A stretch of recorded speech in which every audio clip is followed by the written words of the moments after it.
All right, for solving one-step inequalities, you'll find these are just like solving one-step equations, but with an inequality sign. Once again, that's the mouth opened up, either saying greater or less than, instead of an equal sign.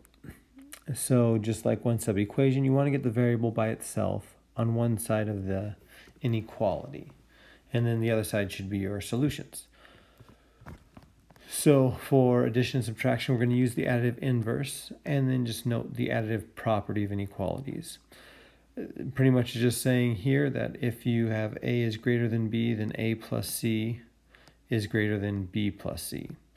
So same thing with equations. If you add to one side, you have to add to the other, and they stay equal. And then same thing with subtraction. If you have A is greater than B, then A minus C is greater than B minus C. So this just lets us know that we can move stuff around without changing the inequality symbol. All right, so we've got a couple examples here that we're going to go ahead and answer, go through the steps. So once again, we want to get x by itself, use the additive inverse, which is -3. What we do to one side, we have to do to the other. So then this leaves x is greater than, and then this would be 1. 4 minus 3 is 1. Okay, now this is x is greater than, so let's just put -1, 1, and 3. Okay, so we know that x is greater than 1, but it does not equal 1, so it's an open circle. It's an open circle, and it's going to go to the right. Those are all the values that are greater than 1.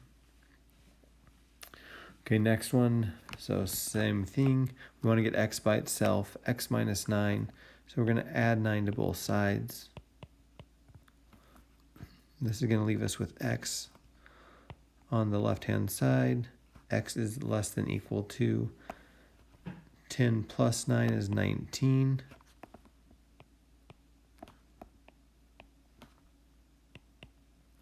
Okay, so this is less than equal to, so it's going to be a solid circle there at 19. And all the values, including 19, that are less than 19 are going to be to the left.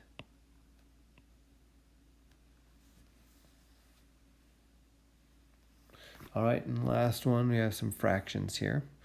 So we know that we need common denominator.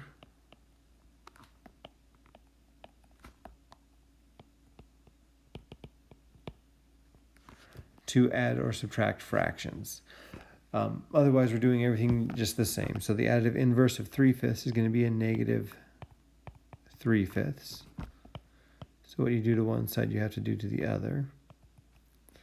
Okay, so now you have x left on this side is greater than equal, or sorry, not equal to, just greater than 3/4 minus 3/5. Okay, so we need a common denominator. So what is the least common multiple between 4 and 5? Well, that would be 20. So we're going to multiply both 3 and 4 by 5.